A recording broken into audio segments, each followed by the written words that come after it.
subscribe and don't forget to press the bell icon to get notified whenever we upload a new video. Now स्वदेश में मैं हूं पूजा त्रिपाठी और आप देख रहे हैं हमारी खास पेशकश टैक्स मंत्र, जिसमें कि हम आपको टैक्स से जुड़ी छोटी छोटी बारीकियां समझाएंगे और साथ ही ये भी बताएंगे कि अपना टैक्स प्लानिंग कर अपने टैक्स को कैसे बचा सकते हैं। और इस खास पेशकश में आपको टैक्स संबंधी सभी गुरु मंत्र सिखाने और समझाने के लिए हमारे साथ मौजूद रहेंगे देश के सुविख्यात टैक्स गुरु और टैक्स पेयर एजुकेशन के चैंपियन मुकेश पटेल, जिनके की गुरु मंत्र के जरिए आप उनकी मदद ले सकते हैं और अपने टैक्स प्लानिंग में भी आपको उनसे काफी ज्यादा मदद मिलेगी। तो अगले आधे घंटे आज हमारा फोकस रहेगा 3 अहम मुद्दों पर। पहला ये कि अगर मार्केट में आपको नुकसान हो रहा है तो उस पर टैक्स पर फायदा आप कैसे उठा सकते हैं।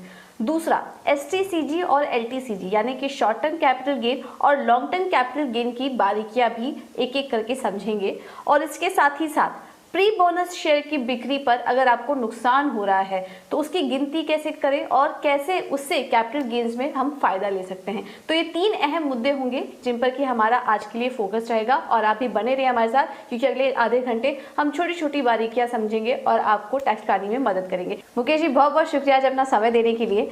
थैंक यू पूजा। सबसे पहले तो हम ये जानना चाहेंगे, देखिए इसके पहले वाला जो शो हमने किया था उसमें हमने बात की थी कि मार्केट में अगर मुनाफा हो रहा है तो उस पर आप टैक्स प्लानिंग कैसे कर सकते हैं। अब आज हम ये समझना चाहेंगे, क्योंकि इन्वेस्टर है, ट्रेडर है, उसको तो मार्केट में फायदा भी होता है, नुकसान भी होता है। तो हमें अगर कैपिटल लॉस भी अगर हो रहा है तो उसको हम फायदे में कैसे बदल सकते हैं, उस पर हम टैक्स फायदा कैसे उठा सकते हैं। और इस पर मेरा एक और सवाल था, अगर मुझे कैपिटल गेन हो रहा हो तो उसके सामने मुझे कैपिटल लॉस सेट ऑफ करना हो, उसके लिए क्या क्या नियम है, ये भी आप हमारे दर्शकों को डिटेल में समझाइए। बिल्कुल पूजा, सबसे पहले तो ये बात हम आज हमारे गुरु मंत्र की पहली बात हम सबको बताना चाहेंगे कि नुकसान का फायदा आप अपने टैक्स बचाने में कैसे ले सकते हैं। अगर आप ये समझ लें कि आयकर कानून के तहत ये set of and carry forward of losses के क्या नियम हैं, तो सबसे पहले तो हम ये नियमों के बारे में पूरी समझ ले लें। तो ये समझ में सबसे पहला नियम तो हमें ये रखना है कि कैपिटल लॉसेस जो आपके होते हैं वो 2 प्रकार के हो सकते हैं, या तो वो लॉन्ग टर्म है या तो शॉर्ट टर्म है। क्योंकि इक्विटी आपके शेयर्स हो या म्यूचुअल फंड्स हो, उसमें अगर 12 महीने या ज्यादा समय के लिए आपने निवेश करने के बाद अगर उसको बेचा है और आपको नुकसान होता है तो वो नुकसान को लॉन्ग टर्म लॉस माना जाता है। गेन होता है तो भी उसको लॉन्ग टर्म गेन माना जाता है। और जैसे हमने लास्ट टाइम भी समझा था कि सेक्शन 112A में एक तो पहला 1 लाख रुपए का जो आपका लॉन्ग टर्म गेन है उसको एग्जम्प्ट गिना जाता है, और उसके बाद आपका जो भी टैक्स बनना होता है वो टैक्स आपका बनता है। तो लॉस में ये लॉन्ग टर्म या शॉर्ट टर्म लॉस पहले है वो आप डिटरमिन कर लीजिए, और वो तय करने के बाद आपको नियम ये ख्याल रखना है पूजा हमारे दर्शकों को कि कैपिटल लॉसेस है तो capital losses can be set of only against capital gains. माना कैपिटल लॉस को आप कोई भी अदर हेड्स की इनकम है, जैसे कि सैलरी है, बिजनेस है, अदर सोर्सेज है, हाउस प्रॉपर्टी है, उसकी इनकम के सामने आप कैपिटल लॉस को सेट ऑफ नहीं कर सकते। आपको नेक्स्ट ये ख्याल में रखना है कि जो लॉन्ग टर्म लॉस है वो केवल लॉन्ग टर्म गेन के सामने ही सेट ऑफ हो सकता है, मगर अगर आपका शॉर्ट टर्म कैपिटल लॉस है तो वो शॉर्ट टर्म गेन या लॉन्ग टर्म गेन दोनों में से किसी के सामने, द चॉइस इज योर्स, आप सेट ऑफ कर सकते हैं।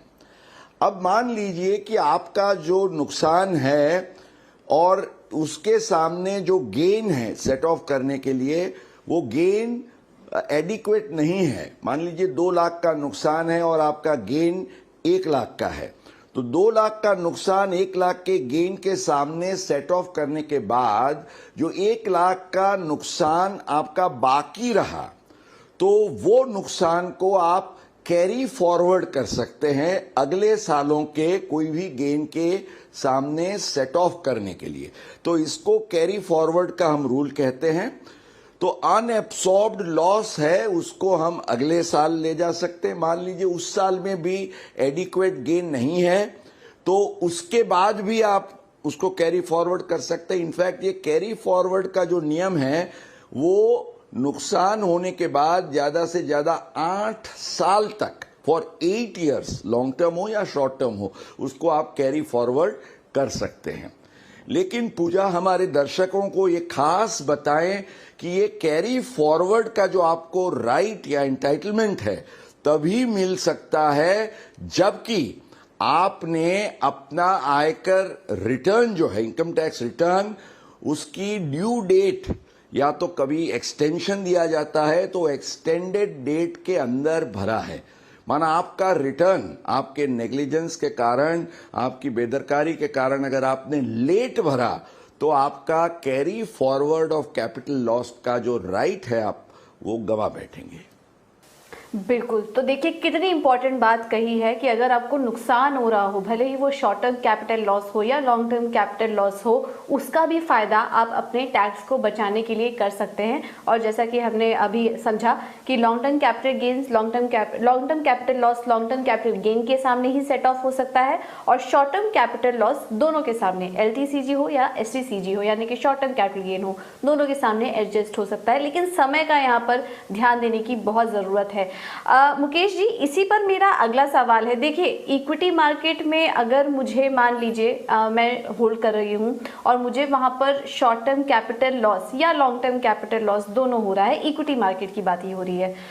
दूसरी तरफ मेरी जो होल्डिंग है वो डेट मार्केट में भी है और वहां पे मुझे गेन हो रहा है, लॉन्ग टर्म कैपिटल गेन हो रहा है या फिर शॉर्ट टर्म कैपिटल गेन हो रहा है। दोनों ही तरीके से हम इस एग्जांपल को ले सकते हैं। तो एक तरफ मेरी इक्विटी में होल्डिंग है, डेट में भी होल्डिंग है, तो क्या मैं अपने इक्विटी वाले नुकसान को डेट इंस्ट्रूमेंट्स के सामने जो मुझे मुनाफा हो रहा है, क्या उसके सामने मैं एडजस्ट कर सकती हूँ? क्योंकि ये सवाल भी काफी सारे दर्शकों के मन में आता है। तो क्या वहां पर मुझे कुछ फायदा मिल सकता है? क्योंकि इस पर मेरा सवाल था, मैं कहीं पढ़ रही थी कि इनकम टैक्स डिपार्टमेंट जो टैक्स लगाती है उसमें इक्विटी गेन पे ज्यादा कम टैक्स लगाती है और अगर आपको डेट के इंस्ट्रूमेंट के जरिए कुछ फायदा हो रहा है तो उसमें ज्यादा टैक्स लगता है। इसके बारे में भी हमारे दर्शकों को जानकारी दीजिए और अगर मैं ऐसा कुछ स्टेप लेती हूं तो क्या इनकम टैक्स इस पर सवाल नहीं उठाएगा?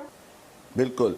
पूजा जी, सबसे पहले तो हमारे दर्शकों के लिए खुश खबर ये है कि आपने जो सवाल पूछा उसमें जो एक गर्भित टैक्स प्लानिंग की एक कड़ी छुपी हुई है, वो कड़ी को मैं बाहर लाना चाहूंगा।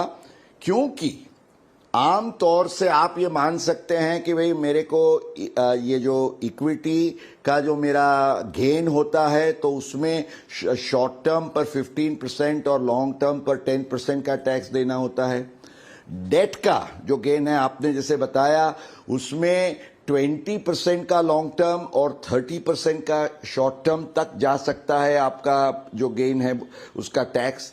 तो आपका सवाल बिल्कुल वजूद से है कि क्या इक्विटी का लॉस आप डेट के लॉस के सामने सेट ऑफ कर सकते हैं? क्योंकि अगर कर सकते हैं तो आपको काफी फायदा हो सकता है उसमें। मान लीजिए कि आपका डेट म्यूचुअल फंड से आपको 2 लाख का मुनाफा हो रहा है शॉर्ट टर्म में, तो उस पर आपको 30% का टैक्स भरना पड़ सकता है।